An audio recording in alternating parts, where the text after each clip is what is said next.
Some of the most failed aircraft in aviation history are still flying today, not because airlines are stubborn, but because quietly these planes are still making money. To understand why, you have to stop thinking like an enthusiast and start thinking like an airline. In aviation, the word failure gets used far too casually. A plane sells fewer units than expected, and it's a failure. A jet burns more fuel than its replacement, and it's a failure. An aircraft leaves passenger service earlier than planned, and suddenly the verdict is final. But here's the problem. None of those definitions actually reflect how airlines decide whether an aircraft works. Aviation media and enthusiasts tend to judge aircraft the same way car reviewers do: specs, efficiency, and sales numbers. How many were built, how much fuel they burn, how quickly they were replaced by something newer. But airlines don't operate on YouTube thumbnails or spec sheets. They operate on balance sheets, depreciation schedules, and route profitability. Take the Airbus A380. It sold just 251 units. Airbus shut down the program in 2021. To the public, that's the textbook definition of a failed aircraft: too big, too heavy, 4 engines in a twin-engine world. Yet, as of today, dozens of A380s are still flying daily, concentrated at airlines that understand exactly where this aircraft still works. Or the Airbus A340. 4 engines, no ETOPS advantage, overshadowed by the 777 and A330. Most airlines retired theirs years ago, and yet carriers like Lufthansa, Iberia, and Mahan Air continued operating A340s well into the 2020s, some approaching 30 years of service. Then there's the Boeing 747-400, often lumped in with the obsolete jumbo narrative, officially replaced by more efficient twins. Passenger service winding down, and yet the 747-400 remains one of the most valuable airframes ever built when you look at cargo conversions, charter demand, and military use. Entire freighter fleets still rely on its payload and range capabilities. Even the Boeing 737 MAX, during its darkest period, grounded worldwide for 20 months, labeled unsafe, politically radioactive, declared dead by commentators who assumed no airline would ever trust it again. Fast forward to today, and the MAX is one of the fastest-selling aircraft families in Boeing's history, with over 4,000 orders and daily utilization rates rivaling pre-grounding levels. So why does this disconnect exist? Because failure in aviation is usually defined by optics, not economics. Enthusiasts focus on what an aircraft is: its engines, its age, its efficiency relative to the latest model. Airlines focus on what an aircraft costs, and more importantly, what it earns. A plane can be unpopular, inefficient, or even discontinued by its manufacturer and still make an airline money every single day it flies. Public perception doesn't ground aircraft. Unprofitable routes do. And once you understand that, the idea of a failed aircraft starts to fall apart. Because in aviation, an aircraft can fail publicly and succeed privately. And to understand how that works, we need to talk about the economics nobody outside the industry pays attention to. To understand why airlines keep flying aircraft everyone else has written off, you have to separate what a plane costs to buy from what it costs to fly. Most people never do. In airline finance, there are two very different categories of expense: capital costs and operating costs, and confusing the two is where almost every public misunderstanding begins. Capital costs are what airlines pay to own or lease an aircraft: purchase prices, lease rates, financing payments, depreciation schedules, interest. These costs exist whether the aircraft flies or not. Operating costs are what it takes to use the aircraft: fuel, crew, maintenance, airport fees, navigation charges, catering. These only exist when the plane is actually flying. Here's the key insight most people miss.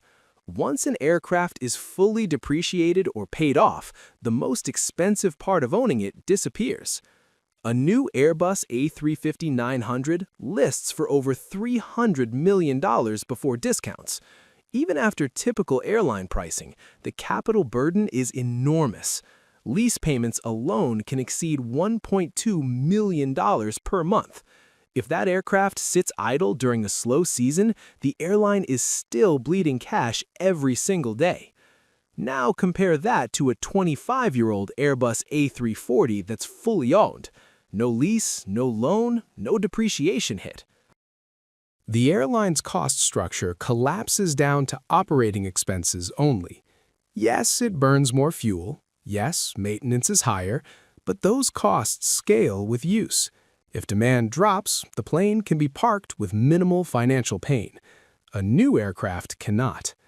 This is why fuel burn, by itself, is a terrible measure of profitability.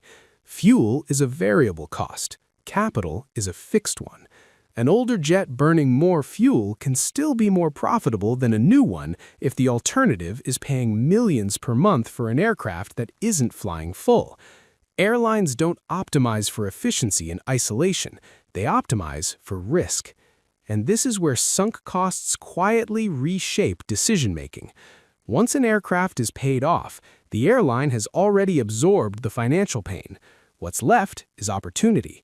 Fly it when demand exists, park it when it doesn't. No lender to appease, no lease contract ticking away in the background.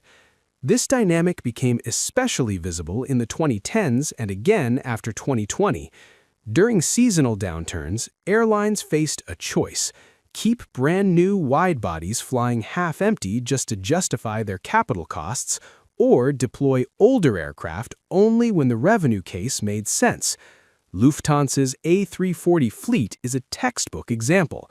By the late 2010s, many of Lufthansa's A340-300s and A340-600s were fully depreciated. Meanwhile, new aircraft like the A350-900 and Boeing 787 came with long-term financial commitments.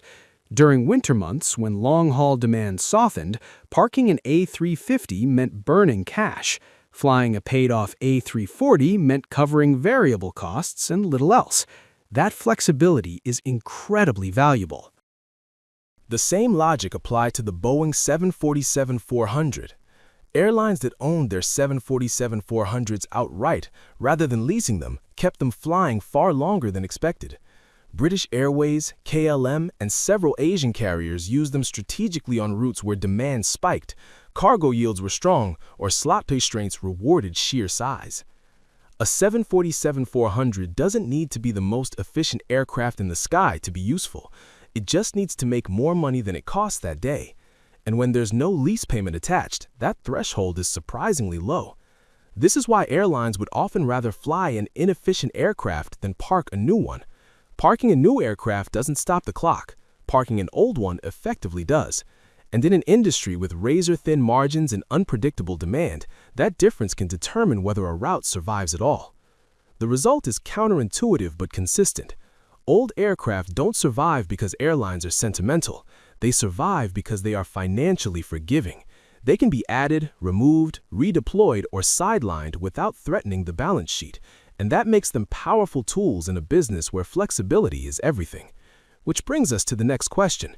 If these aircraft are supposedly bad, why do airlines keep finding situations where they're actually the right choice? Take the Airbus A380. By almost every modern metric, it shouldn't work. It's massive. It requires specialized airport infrastructure. It carries 4 engines in a world dominated by twins. And yet, it remains indispensable on a very specific set of routes. Slot-restricted airports like London Heathrow, Tokyo Haneda, Hong Kong, and Sydney don't allow airlines to simply add more flights. When takeoff and landing slots are capped, growth doesn't come from frequency, it comes from capacity. The A380 turns a single slot into 500-plus seats, and on premium-heavy routes, that capacity becomes extremely lucrative. Emirates understood this early. So did Singapore Airlines and British Airways on trunk routes like London-Dubai, Singapore-Sydney, and Los Angeles-London. When demand is consistently high and premium cabins sell out, the A380's size becomes an advantage, not a liability. A smaller aircraft flown twice can't always replace one large aircraft flown once, especially when slots are scarce and premium revenue is concentrated.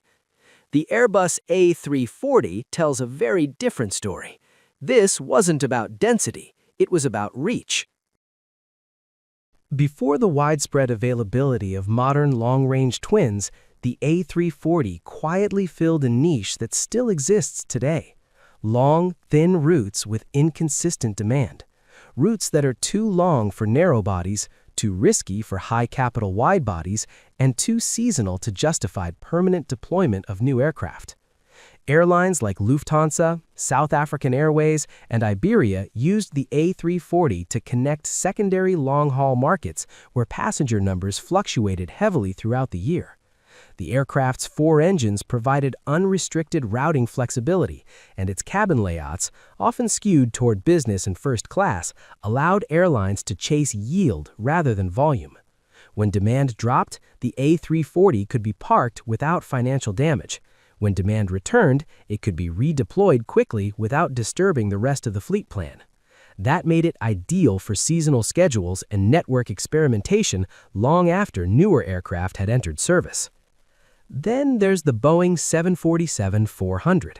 In passenger service, its time has mostly passed, but in cargo, the 747-400 found a second life that few aircraft have matched.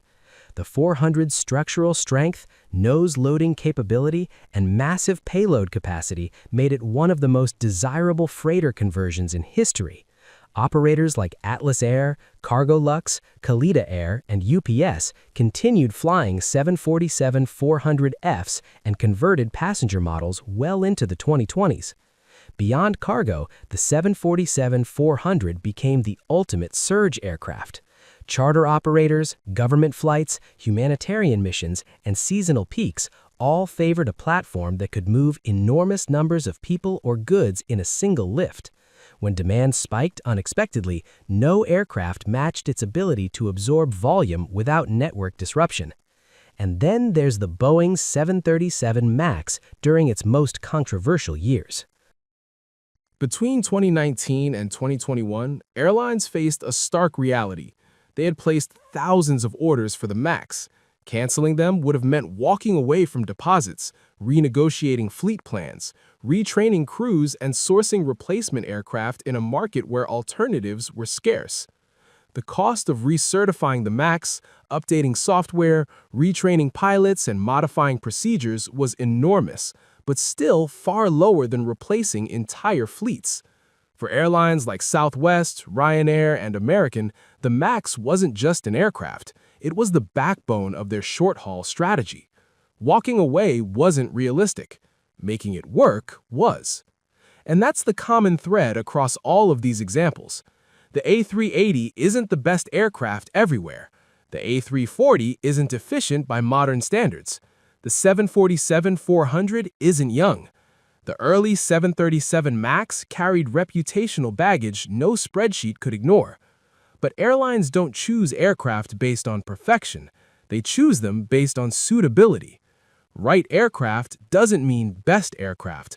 It means best aircraft for that specific role, on that specific route, at that specific moment. Chapter 4.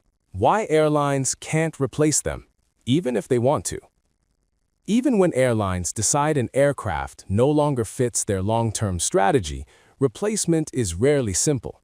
In theory, retiring an older jet should be easy. Place an order, wait a few years, transition the fleet. In practice, the global aircraft supply chain has spent the last decade proving just how fragile that assumption is. Start with delivery delays. The Boeing 787 was launched in the mid-2000s as the future of long-haul flying. Composite-heavy, fuel-efficient, and designed to replace aircraft like the A340 and 767.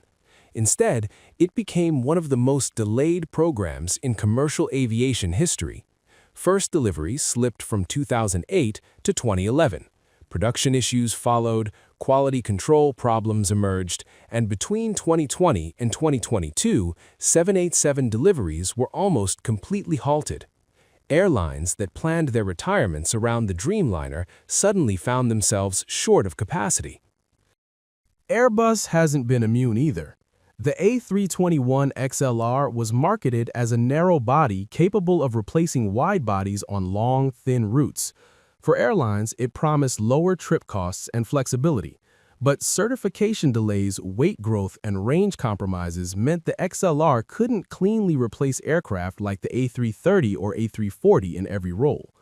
Payload restrictions and real-world performance meant airlines still needed larger aircraft for certain missions. And that's before you factor in supply chain failures. Engines, avionics, seats, even cabin monuments. Shortages across the aerospace manufacturing ecosystem slowed deliveries across both Airbus and Boeing programs.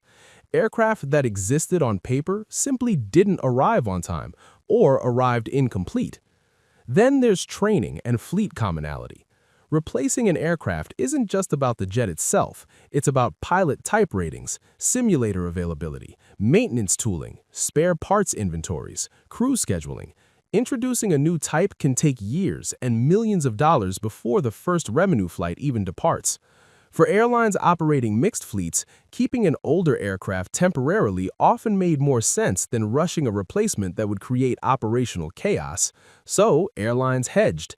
They kept A380s longer than planned as insurance against delayed wide-body deliveries.